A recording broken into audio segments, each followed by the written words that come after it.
The royal family just broke its oldest rule, and what happened next may change the monarchy forever. For generations, the crown operated on a silent code: never respond, never justify. But by the end of 2025, that silence shattered.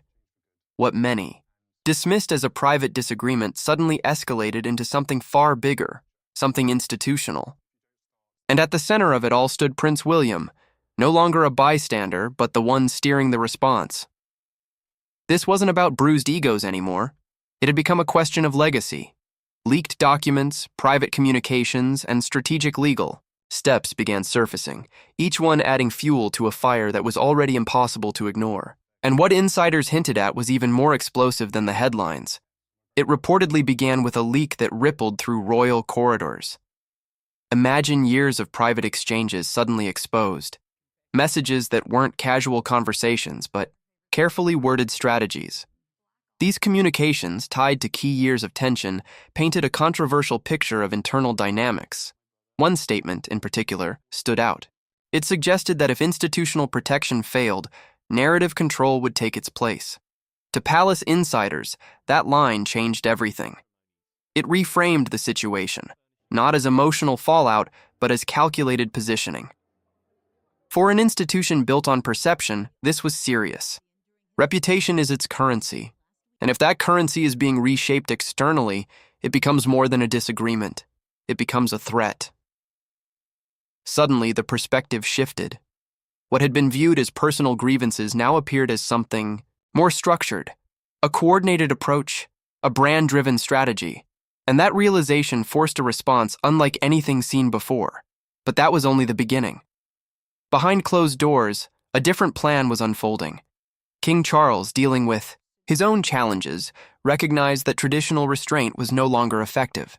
A quiet but powerful directive was signed, one that transferred unprecedented authority.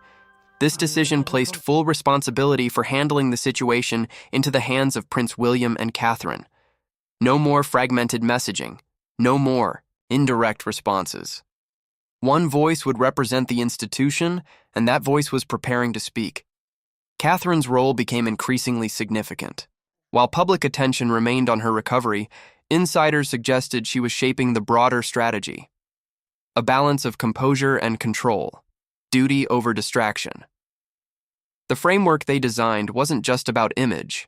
It included structured responses, legal thresholds, and predefined actions. It marked the end of passive endurance. But before anything became public, there was one final attempt at reconciliation.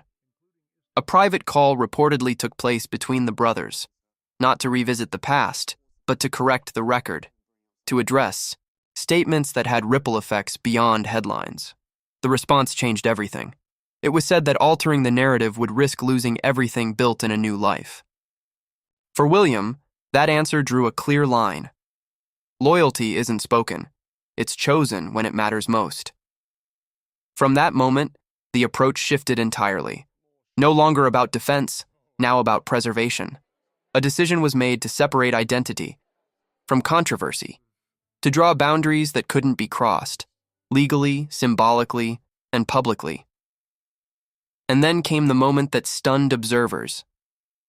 Standing within Kensington Palace, William addressed the situation directly. No intermediaries, no softened language, just clarity. He challenged narratives, addressed allegations, and reframed the entire situation as one rooted in accountability. But words weren't the only tool. There were references to patterns, media placements, narrative shaping, coordinated messaging. The implication was clear. This wasn't random coverage. It was structured influence. That shift opened a new path: legal positioning. By reframing public discourse as commercial activity, it allowed for a different type of response. One grounded in law rather than tradition. And then, unexpectedly, another figure entered the narrative. References to past family tensions were brought forward, not to reopen wounds, but to neutralize potential alliances. The message was unmistakable.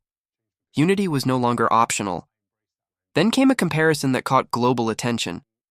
By referencing past consequences faced by other members, William signaled that standards applied universally. This wasn't personal. It was procedural. A new policy followed. Complete disengagement. No responses, no reactions. Silence, but strategic this time. The theory was simple. Without engagement, narratives lose momentum. But there was one area where silence broke: the children. In a rare moment, concern was expressed about stability and privacy. A reminder that beyond headlines, there were lives being shaped. Some stories should protect childhood, not profit from it.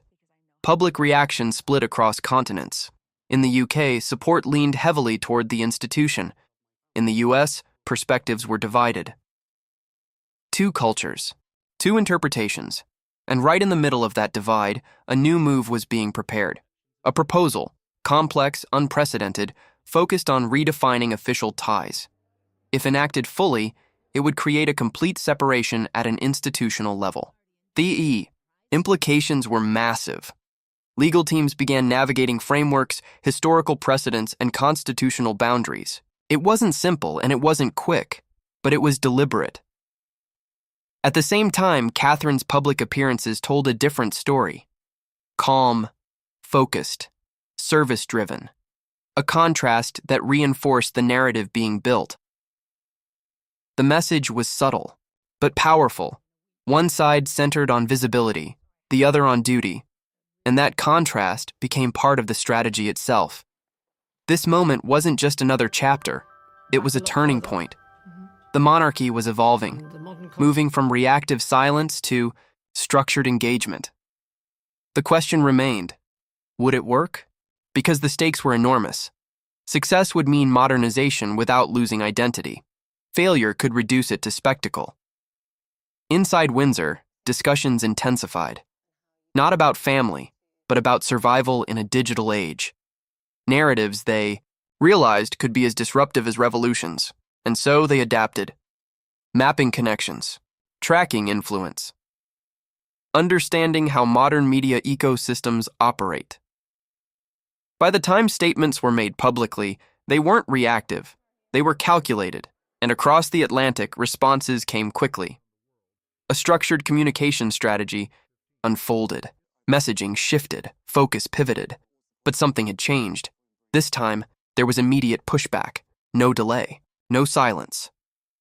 Direct responses reframed the narrative again, this time calling out the mechanisms behind it. The result was confusion, adjustment, and recalibration. Then came a second phase, reinvention. New projects, new directions, a shift away from controversy. But without institutional ties, the impact wasn't the same. The strategy had anticipated this. By redefining roles administratively, it altered perception and value. And once again, the divide remained. In some places, it was seen as control. In others, as necessary protection. But for the palace, the objective wasn't popularity. It was stability. And stability required structure. Legal experts compared the situation to historic turning points, but noted the difference. This time, the decision wasn't about leaving. It was about redefining belonging, and through it all, one voice remained steady. Catherine's, a quiet influence, but a powerful one. Balancing empathy with firmness. Not rejecting, but not absorbing. Not reacting, but not retreating. A new model. The stakes were everything. If successful, it would redefine monarchy for a new era. If not, it risked losing what made it enduring. But one thing was clear. The line had been drawn, and it wasn't going anywhere. If you found this breakdown insightful, make sure to like the video and subscribe to Starlight Stories for more deep dives like this, because sometimes history isn't written in silence. It's rewritten in moments like these.